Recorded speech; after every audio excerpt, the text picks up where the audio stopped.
Happy Christmas Eve, everyone. I hope you're all cozy and ready for some holiday cheer. Definitely. But even with all the festivities going on, there's been some pretty big news happening internationally. That's right. While everyone was getting ready for the holidays, we saw some major developments that we need to unpack. Yeah. From the situation in Syria to some unsettling events in Europe, there's a lot to cover. Exactly. So let's dive right in and start with Syria. The country's in a really uncertain place after the fall of the Assad regime. There's a new Islamist government in power, but they're facing a lot of pushback, particularly from minority groups. Right. The burning of that Christmas tree in Sukalabia, a town with a large Christian population, really highlights that tension. It definitely brought a lot of issues to the forefront. It did. Protests broke out. People were demanding that the government step up and protect minority rights. It must be a tough situation for them to navigate. It is, and it's interesting to see how Hayat Tahrir al-Sham, the main Islamist group, is responding.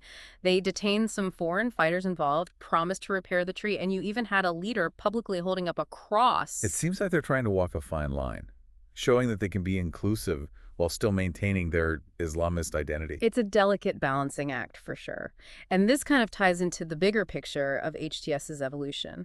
They're merging rebel factions under their Ministry of Defense, moving away from their jihadist roots to become a more pragmatic political force. It's a big shift, and it looks like the U.S. is starting to acknowledge it, too.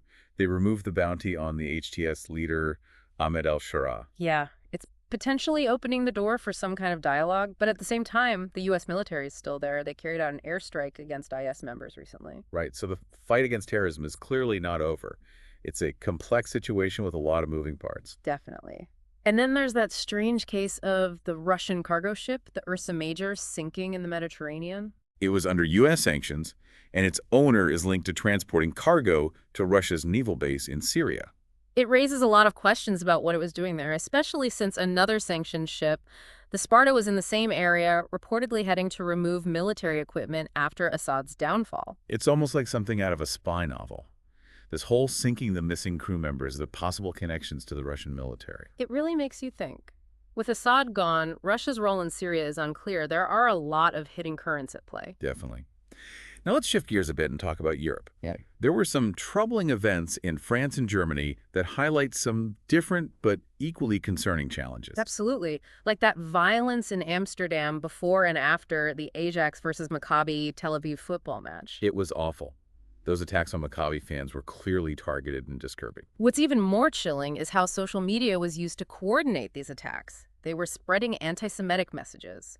Some of those convicted rioters actually referred to the victims as cowardly Jews. It's a stark reminder that anti-Semitism is still a very real problem, and how easily something like a football match can turn into a breeding ground for violence and prejudice. You're right. And then you have this car attack at a Christmas market in Magdeburg, Germany, which presents a completely different but equally troubling scenario. A truly horrific event with tragic consequences. It is.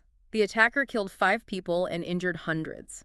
And get this, he's being described as untypical terrorist, a Saudi refugee who is critical of Islam but supportive of the far-right AfD party. That's a strange mix. It really makes you wonder what could motivate someone like that. It does. This attack has really shaken Germany. People are scared and frustrated, and the AfD is using it to push their anti-immigration agenda, calling for stricter security and deportation of migrants. It's a complicated situation with far-reaching implications, especially with the upcoming federal elections and the AfD's growing popularity. Absolutely.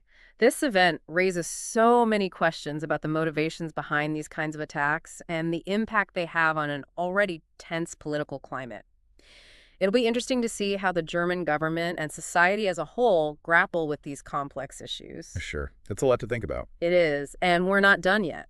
We still have to delve into the world of business and finance.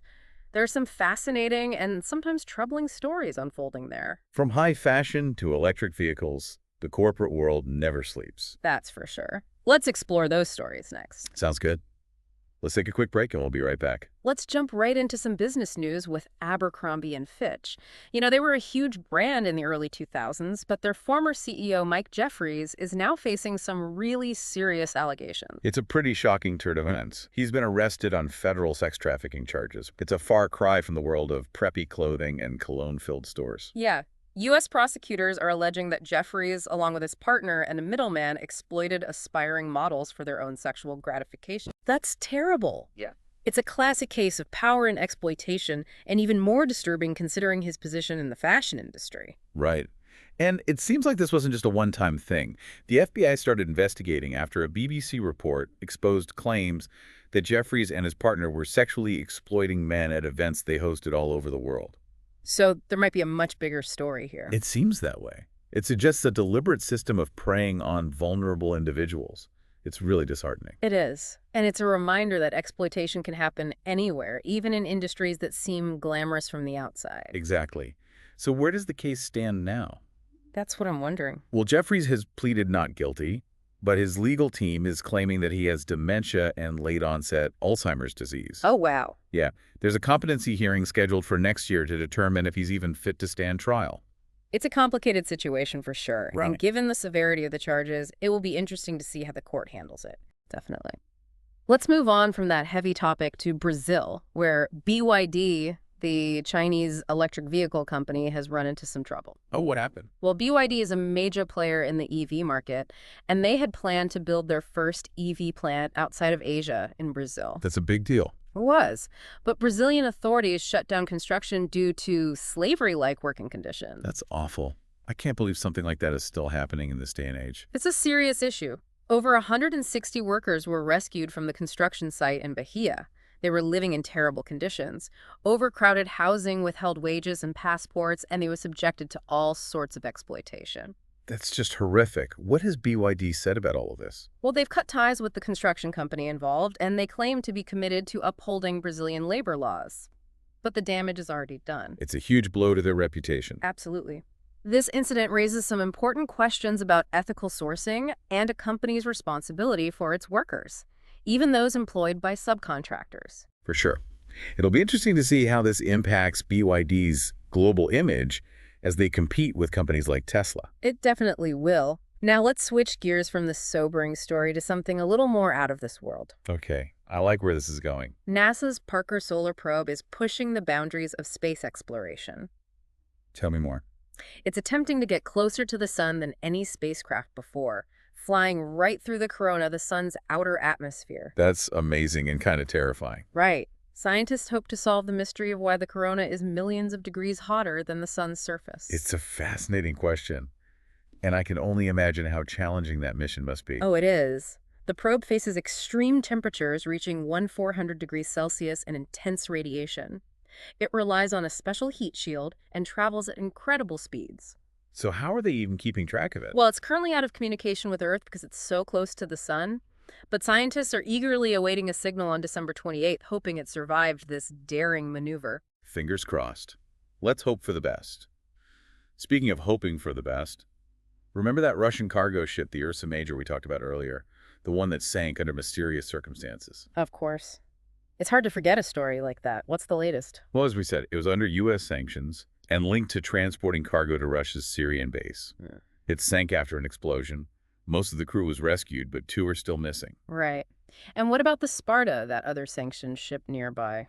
It was reportedly en route to remove military equipment from Tartus after Assad's downfall. This whole thing is so strange. It's a tangled web of connections that raises a lot of questions about Russia's involvement in Syria and what they were doing with those military assets. I agree. The lack of clear information is fueling a lot of speculation. Definitely. It's a good reminder that we often only see the tip of the iceberg when it comes to international affairs. Now, speaking of complicated situations, remember the football violence in Amsterdam we discussed? It seems social media played a big role in that. Oh, absolutely. The rioters used WhatsApp and Snapchat to organize the attacks and spread those hateful messages targeting Maccabi fans. It's a scary example of how online platforms can be weaponized to amplify hatred and incite violence. You're right. It highlights the dark side of social media and the need for greater responsibility and accountability. This case in Amsterdam is a reminder that anti-Semitism is still a problem, and we need to be vigilant about combating it both online and offline. I completely agree. Now, shifting gears to Hollywood, there's a big story developing about allegations against actor and director Justin Baldoni. Oh, yes. The lawsuit filed by Blake Lively, his co-star in the film adaptation of It Ends With Us. That's the one. She's accusing Baldoni of sexual harassment and orchestrating a smear campaign to damage her reputation. It's a very serious accusation. It is lively claims that Baldoni and his team created a digital army to spread negative stories about her online. Wow. If that's true, it's really disturbing. It is. It raises some alarming questions about the tactics used by crisis PR firms and the potential to silence victims. Definitely. This case has sparked a lot of debate about the power dynamics in Hollywood and how PR machinery can be misused to manipulate public perception, especially in sensitive cases like this. Absolutely. It's a complex situation, and the case is still ongoing, so we'll have to see what happens. But it's already brought to light some of the darker aspects of the entertainment industry and the need to protect those who speak out against abuse. I hope justice is served. Now let's travel from the glitz and shadows of Hollywood to the frozen expanses of Siberia. Sounds like a big change of scenery. What's happening in Siberia? Scientists have made a remarkable discovery there. They unearthed a 50,000-year-old baby mammoth named Yana that's remarkably well preserved. That's incredible. Where did they find it? It was found in the Batagaika crater, which is the world's largest permafrost crater. Wow. It's like a window into the past. It really is. Scientists are hoping to learn a lot from this discovery about the biology, behavior, and environment of these extinct creatures. It's a unique opportunity to study them in such detail. Absolutely. It's a reminder of the vastness of time and all the secrets that are still hidden beneath the Earth's surface. You're right. And it's also a reminder of the impact of climate change. Thawing permafrost is revealing these ancient relics, which is both fascinating and concerning. It's a strange paradox for sure. Yeah. Now let's head from the icy plains of Siberia to the sun-drenched island of Sicily. That sounds much warmer. What's happening in Sicily? There's been a major restoration project completed at the Monreale Cathedral. They've been working on the building's magnificent medieval mosaics. I've seen pictures. They're absolutely stunning. They are. Imagine over 400 square meters of intricate artwork shimmering with 2.2 kilograms of solid gold. That's breathtaking. What did the restoration involve? The team meticulously removed layers of dust repair damaged tiles and installed a new lighting system to really showcase the brilliance of the mosaics. It's a true testament to the skill of the original artists and the dedication of the restorers. Absolutely. These mosaics are now ready for generations to come to appreciate their beauty and history. It's inspiring to see that kind of dedication to preserving cultural heritage. It really is. Now, for our final segment, let's delve into some news that might challenge your perceptions of the world. Oh, I'm intrigued. Lay it on me. From authoritarian overreach to the complexities of the justice system, the news never fails to surprise. Let's finish strong with these last few stories. So let's start with a story that's causing quite a stir in the international community. Hong Kong is offering rewards for the arrest of pro-democracy activists living abroad. Wow, that sounds serious. What's going on exactly? Well, Hong Kong authorities have put bounties on the heads of 6 activists who are currently living in the UK and Canada. So they're going after people who aren't even in Hong Kong anymore. Exactly. They're accused of violating Hong Kong's national security law, which has been widely criticized for being used to suppress dissent. So basically, Hong Kong is trying to silence its critics, even if they're living in other countries. That's the gist of it. The UK Foreign Secretary has condemned the move and promised to protect those seeking refuge there. It's a pretty bold move by Hong Kong. It is. It really highlights the ongoing struggle for democracy and human rights and how far authoritarian regimes will go to quash opposition. It's a reminder that we should cherish our own freedoms and speak up for those who are being persecuted. I agree. Now let's switch gears for a moment and talk about someone with a very different kind of past. One of the founders of the infamous Medellin drug cartel has returned to Colombia after serving time in the U.S. Oh, wow. That's a blast from the past. Who is it? Fabio Ochoa Vasquez. He was a key figure in the cartel's reign of terror back in the 1980s. He was deported after spending more than 2 decades in a U.S. prison for drug trafficking. I can't even imagine what it must be like to re-enter society after being locked up for that long. It's got to be a huge adjustment. Colombian authorities say he's not wanted for any crimes there, but his past obviously casts a long shadow. You'd think he'd want to lay low. You would. But it'll be interesting to see how he navigates life in Colombia now. It's a very different place than it was during the Medellin cartel's heyday. Definitely. Speaking of different times and places, let's talk about Australia. Bushfires are raging. They're, again, threatening communities and casting a bit of a shadow over the holiday season. It's a stark reminder of the devastating effects of climate change. Australia has been dealing with severe drought and rising temperatures, which creates the perfect conditions for these destructive blazes. And these recent fires are pretty bad, right? They are. There have been evacuations in Victoria, and emergency crews are working around the clock to contain the flames. Authorities are worried about a repeat of the catastrophic Black Summer fires from a few years ago. It's a scary situation. It really highlights the vulnerability of communities in fire-prone areas and the urgent need to address climate change. Absolutely. Now, shifting to U.S. politics, President Biden has made a controversial decision regarding the death penalty. Oh, what's that? He commuted the sentences of 37 federal death row inmates, effectively putting a stop to President-elect Trump's plans to expand executions when he takes office. Wow, it's a big move. It is. It highlights the stark contrast between Biden and Trump's stances on criminal justice. And it'll be interesting to see how this plays out, given Trump's stated goal of resuming federal executions and potentially broadening the scope of the death penalty. For sure. Now, sadly, we have to talk about another tragic incident involving a vehicle attack. This time, it was a Christmas market in Magdeburg, Germany. This attack left Germany reeling. 5 people were killed and hundreds more were injured. Just awful. And I understand there's some unusual aspects to this case. There are. The suspect is a Saudi refugee who has been described as untypical. He was critical of Islam, but supportive of the far-right AfD party. That's a strange combination. It definitely complicates our understanding of extremist motivations. It does. And this incident has raised concerns about rising far-right sentiment in Germany, especially with the upcoming federal elections. The AfD is using this attack to push their anti-immigration agenda even harder, calling for stricter security and deportations. It's a sad reminder that extremism can take many forms, and we need to be vigilant against all forms of hatred and intolerance. You're absolutely right.